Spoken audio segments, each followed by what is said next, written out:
बहुत समय पहले की बात है। एक जंगल में एक विशालकाय पेड़ था। वह पेड़ इतना बड़ा था कि अनेक जीव जंतु और पक्षी उसके संरक्षण में रहा करते थे। उसी पेड़ की जड़ों में बिल बनाकर एक पलित नामक चूहा रहता था और उस पेड़ की डालों पर लोमश नाम का एक बड़ा बिल्ला रहा करता था। एक बार एक शिकारी ने जंगल में आकर उसी पेड़ के पास अपना डेरा डाला।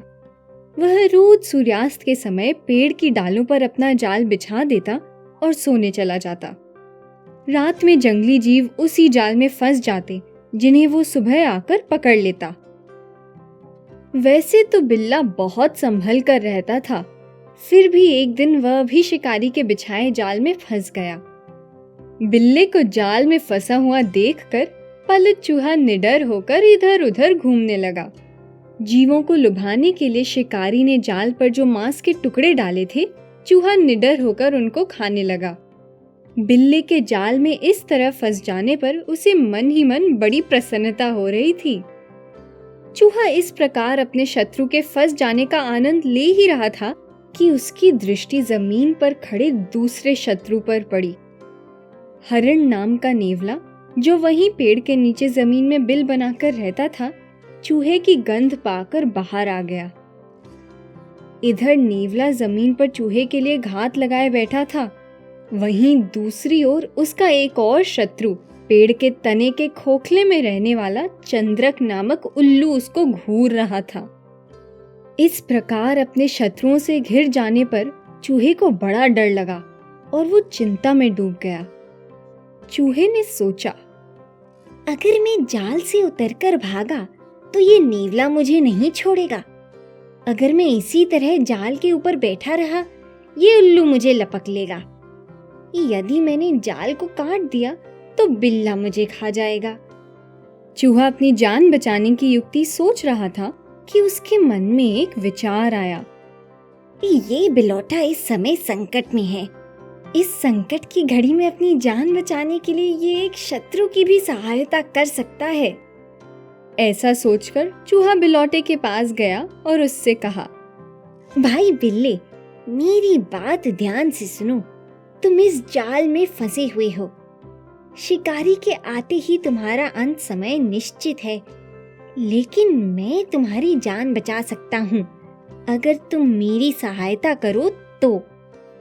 चूहे की बात सुनते ही अपने मृत्यु के डर से व्याकुल बिलौटे ने राहत की सांस लेते हुए बोला, मेरी जान बचाने के बदले में तुम जो भी चाहते हो मैं करूंगा। तुम किसी भी तरह मुझे इस जाल से बचा लो। चूहे ने कहा, देखो, नीचे वो नेवला और ऊपर बैठा वो उल्लू, दोनों मुझ पर घात लगाए बैठे हैं। तुम मुझे अपने नीचे छुपा लो। जब वो दोनों यहाँ से चले जाएंगे और मुझ पर से इन दोनों का संकट टल जाएगा, तब मैं अपने पैने दांतों से इस जाल को काटकर तुम्हें मुक्त करा दूंगा। बिल्ले ने चूहे की बात मान ली और उसे अपने नीचे छिपा लिया। नेवले और उल्लू ने जब चूहे को बिलाव के नीचे छिपा देखा तो निराश होकर वहां से चले गए। उनके जाते ही बिल्ले ने चूहे से जल्दी से जाल काटने को कहा। चूहा बिल्ले के नीचे से निकला और धीरे धीरे जाल को कुतरने लगा। चूहे को इतना धीरे जाल काटते देखकर बिल्ला घबराया और बोला, भाई जरा जल्दी जल्दी जाल काटो, कहीं तुम्हारे जाल काटने से पहले बहेलिया आ गया तो मेरी जान चली जाएगी। याद रखो, मैंने तुम्हारी जान बचाई है। चूहे ने बड़े ही धैर्य के साथ बिल्ले से कहा, बिल्ला भाई, आप चिंता मत करो। बहेलिया आते ही मैं इस जाल को काट दूंगा और आपकी जान बचा लूंगा। मैं धीरे धीरे इसलिए कर रहा हूँ क्योंकि अगर मैंने जाल जल्दी काट दिया तो आपसे मेरी जान कौन बचाएगा। जब शिकारी सामने होगा तब तो आप स्वयं की जान बचाने की सोचोगे, ना कि मुझे खाने की।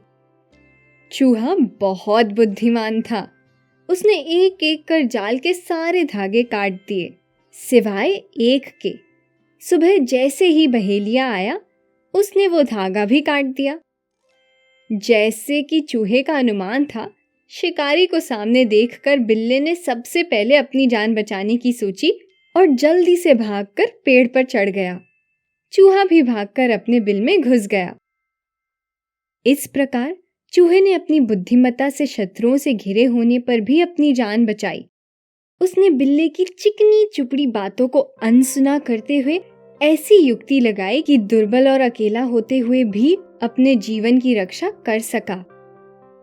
यह कथा महाभारत में भीष्म पितामह ने युधिष्ठिर को सुनाई थी, यह उपदेश देते हुए कि आवश्यकता पड़ने पर शत्रु से मित्रता करने में भी कोई दोष नहीं है, परंतु विवेक के साथ। ऐसे मित्र पर आंख मूंद कर भरोसा नहीं करना चाहिए, अपितु बुद्धि का प्रयोग कर परिस्थिति के अनुकूल निर्णय लेना चाहिए।